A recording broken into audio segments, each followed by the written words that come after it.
Bonjour et bienvenue dans la chaîne Mathématiques Sciences. Aujourd'hui je prends et expliquer une nouvelle vidéo, cette vidéo donc se prépare à brevet, dans laquelle ici on va s'attaquer donc à la correction du brevet donc de mathématiques de 2019, donc en gros celui qui est tombé hier. Alors je vous dis tout de suite, le but n'étant pas de faire une correction intégrale dans une seule vidéo, je vais le répartir en plusieurs vidéos.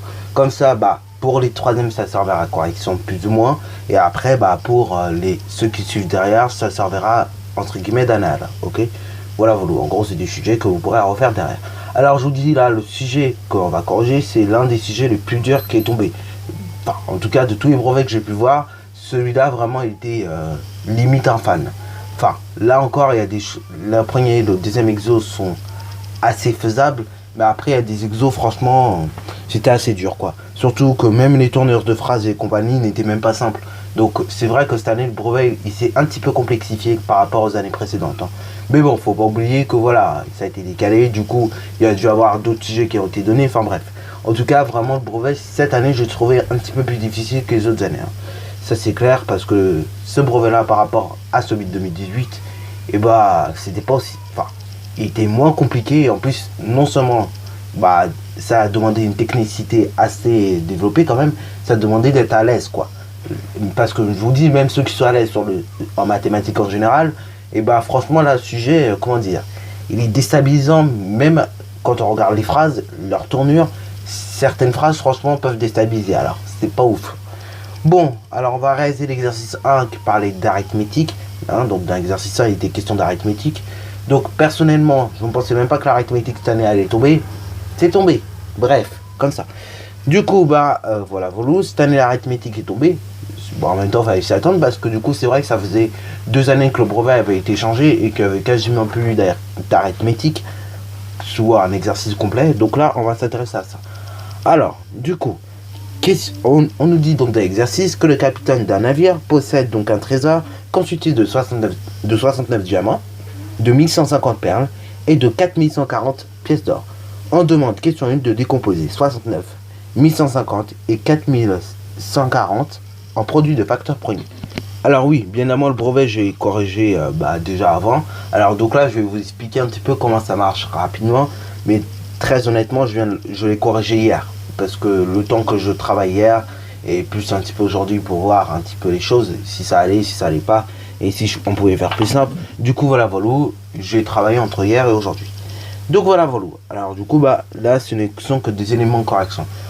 Bien évidemment ça, vous répondez comme ça au brevet, c'est parfait, hein, ça c'est clair. Pareil, aussi il y a des choses on aurait pu faire plus court, que j'ai mis pas mal de choses aussi, par exemple dans l'exercice 2 je pense, et il y a certaines choses, voilà, on peut faire plus court, et donc je vous indiquerai comment on peut faire plus court.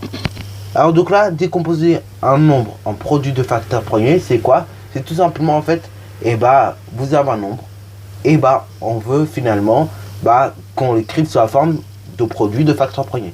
Alors, quand on dit produit de facteurs premiers, c'est quoi? C'est un produit dans lequel où il n'y a que des nombres premiers. Par exemple, si je veux créer un nombre 10 en produit de facteurs premiers, ça s'écrira 2 fois 5. 2 est un nombre premier et 5 est un nombre premier. D'ailleurs, un petit rappel sur les nombres premiers, qu'est-ce que c'est que ça? C'est tout simplement en gros des nombres qui se divisent par eux-mêmes et par 1, ok? Et après, il y a aussi les nombres premiers entre eux, là c'est encore autre chose. C'est tout simplement deux nombres qui se divisent seulement par 1. Voilà.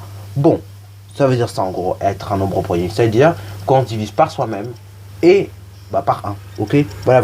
Donc quand on nous demande de décomposer un nombre en produit de facteurs premiers, finalement, c'est de décomposer en l'écrivant sous la forme que de nombres premiers.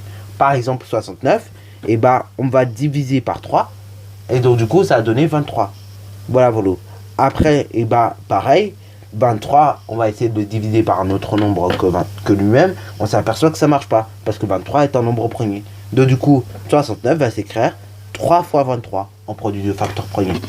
Donc du coup, pour montrer rapidement aux élèves qui n'auraient pas compris comment ça marche pour 69, vous l'avez, vous voulez diviser. Donc on regarde avec les critères de divisibilité comment ça marche. 69, déjà au début, on voit que ça ne divise pas par 2, parce que son dernier chiffre n'est pas pair. Ensuite 69, 6 plus 9, 15, on voit que ça se divise très clairement par 3. Donc 69 divisé par 3, ça fait 23. 23 après on voit qu'on peut pas diviser par autre chose, donc du coup on divise par lui-même, ça fait 1. Et là, bah les nombres que vous avez comme quotient, ok, enfin le nombre que vous avez à droite de la potence, à droite en haut de la potence, et qui s'appelle le diviseur du coup. Donc le diviseur que vous avez à chaque fois, et en fait ce sont que des nombres premiers. Et du coup ces nombres premiers, vous les mettez dans la décomposition. Et entre chaque nombre premier que vous avez en diviseur, du coup après vous mettez des multiplications, ok, voilà. Donc là par exemple 3 fois 23 ça fait 69. Bon, on va faire de même avec 1150 pour ceux qui n'auraient pas compris. Alors 1150 on peut diviser par 10, c'est clair, mais on va d'abord le diviser par 2. Donc là pareil, si vous avez du mal à faire les calculs comme ça, la calculatrice était autorisée pour ce sujet, donc vous pouvez très bien prendre vos calculatrices. Donc 1150 à diviser, donc on regarde par combien ça divise. 1150 ça se finit par 0, 0 est pair, donc ça divise par 2. Donc 1150 divisé par 2 ça fait bien 575. Ensuite 575, on voit qu'on peut pas diviser par 2 puisque c'est pas pair. Est-ce qu'on peut diviser par 3? On regarde, donc 5 et 7, on sait que ça fait 12. 12 et 5, non, ça fait 17. Or 17 n'est pas un multiple de 3. Donc du coup, ça divise pas par 3. Bon par 4, ça divise pas non plus parce que ça peut pas, déjà il se divise pas par 2, donc ça divisera jamais par 4. Et ensuite, 575, lui, il se divise bien par 5 en revanche. Ok? Donc 575 divisé par 5, ça fait tout simplement... Et du coup, 575 divisé par 5, ça fait tout simplement 115. Voilà. Maintenant, 115, c'est la même chose. On regarde s'il est divisible par 2. Non, divisible par 3. 1 et 1, ça fait tout simplement 2. 2 et 5, 7. Donc non, ça se divise pas par 3. Après, par 4, ça marche pas non plus. Est-ce que ça se divise par 5? Oui, on voit que son dernier chiffre, c'est 5. Donc on redivise par 5, 115. Quand on divise 115 par 5, on trouve à nouveau 23. 23, après on a vu tout à l'heure qu'il ne divisait pas par autre chose que par lui-même. Donc du coup, on met 23 et ça fait 1. Après, tous les nombres que vous avez en diviseur, on les met dans la décomposition. Ce qui donne que 1150 se divise en 2 fois 5 fois 5 fois 23. Ceci peut se créer beaucoup plus rapidement comme je l'ai fait ici, c'est-à-dire 2 fois 5 au carré plus 23. Oui, parce que 5 au carré, c'est 5 fois 5. Donc du coup, 5 fois 5, si vous l'avez écrit 5 au carré, c'est la même chose du coup. Parce que finalement, 5 fois 5 ou 5 exposant 2, ou 5 au carré, comme vous voulez, il y en a un qui est plus raccourcissant que l'autre. 5 au carré, on va préférer écrire 5 au carré, parce que ça fait répéter moins de 5, et du coup, c'est plus rapide à écrire. Voilà. Alors, maintenant, on va prendre le nombre 4140. Alors, 4140, on va faire de même. On va regarder s'il est divisible par 2. Oui, donc on divise par 2. 4140, quand on divise par 2, ça donne tout simplement... Ça donne 2070.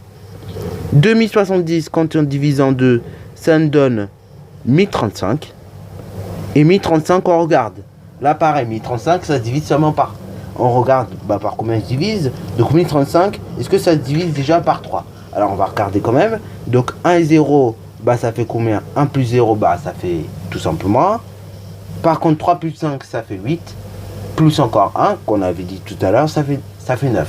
Et 9, du coup, c'est bien dans la table de 3. Donc, il peut se diviser par 3. Alors là, oui, je suis sûr, il y en a certains, vu qu'ils ont vu que ça se finissait par 5, ils vont dire que ça divise par 5. Alors oui, ça divise par 5, d'accord. Mais là, le but, quand on décompose en produit de facteur premier, c'est chercher le plus petit diviseur commun. Enfin, le plus petit diviseur qui va diviser le nombre. Donc là, voilà, il faut chercher le plus petit à chaque fois. Comme ça nous donnera une décomposition en produit facteur premier. Parce que si vous cherchez le plus grand, le PGC, enfin, entre guillemets, le PGCD, le plus grand diviseur, et du coup, si vous cherchez le plus grand diviseur, et après, du coup, ça vous donnera pas une décomposition en produit facteur premier. Ça vous donnera une décomposition, certes, mais pas en produit facteur premier. Alors, du coup, maintenant, 1035, on va diviser par 3. Voyons qu'est-ce que ça nous donne. Ça nous donne 345.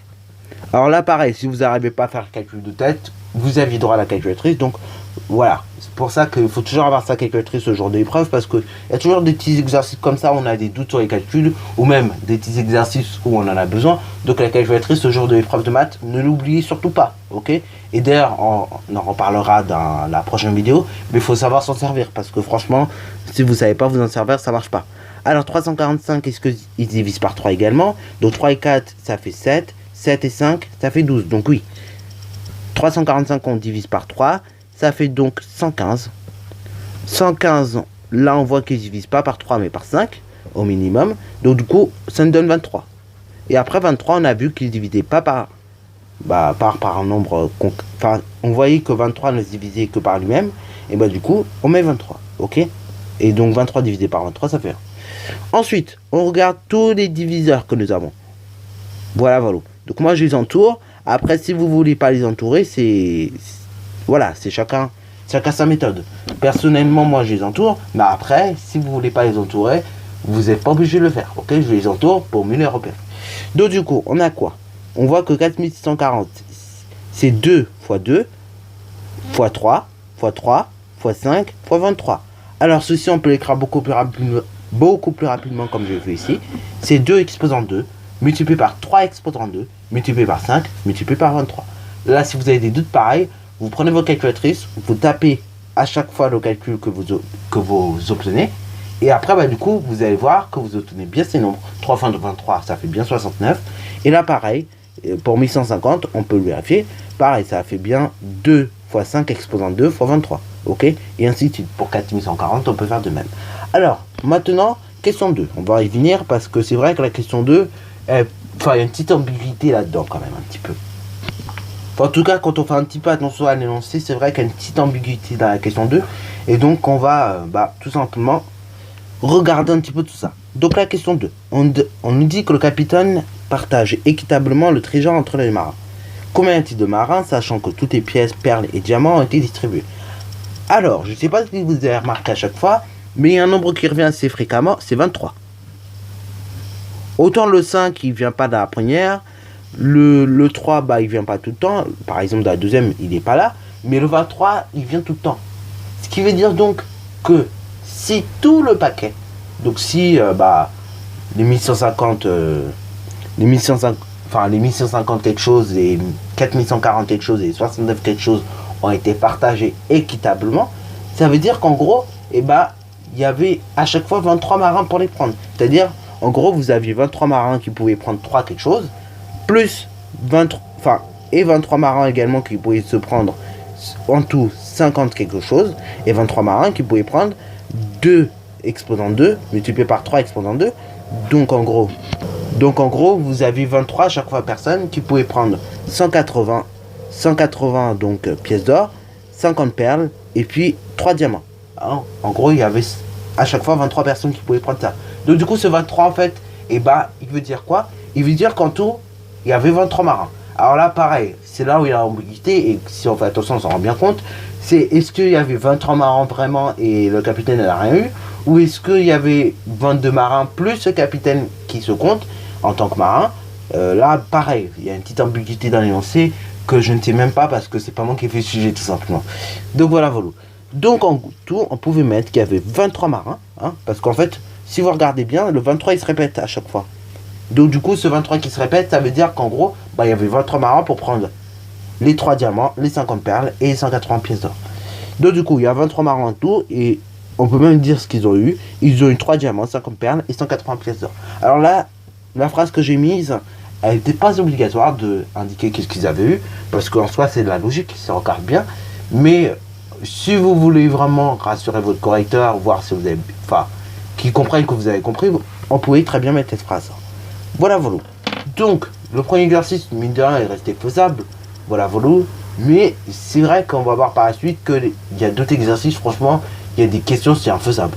Et je pense que très clairement, pour avoir fait le sujet et carrément pendant quelques minutes, être resté bloqué sur certaines questions, je pense que là, ils vont être indulgents quand même sur les points. Surtout qu'il y a des mots, par exemple, le mot ratio, qui devait même pas être, qui n'est même pas au programme d'ailleurs. Je comprends même pas pourquoi il est là. Enfin bref, le mot ratio qui est soudainement apparu dans l'exercice 5, je crois, ou l'exercice 6. Voilà, vous avez des mots, bref, qui sont apparus comme ça.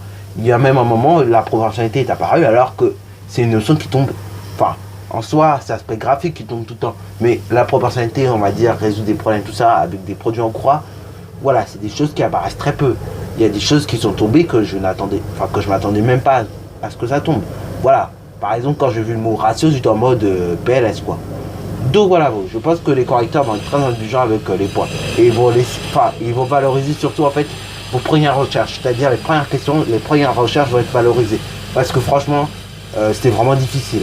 Bon, sur ce, ça c'est mon avis personnel sur le brevet. Après, il y en a qui vous diront c'était facile, c'était faisable. Personnellement, moi je vous dis que quand même c'était assez technique et qu'il fallait avoir un bon niveau pour le faire. Hein. Voilà, sinon si tu étais moyen en maths, tu pouvais pas faire ce brevet. Sur ce, la vidéo est terminée.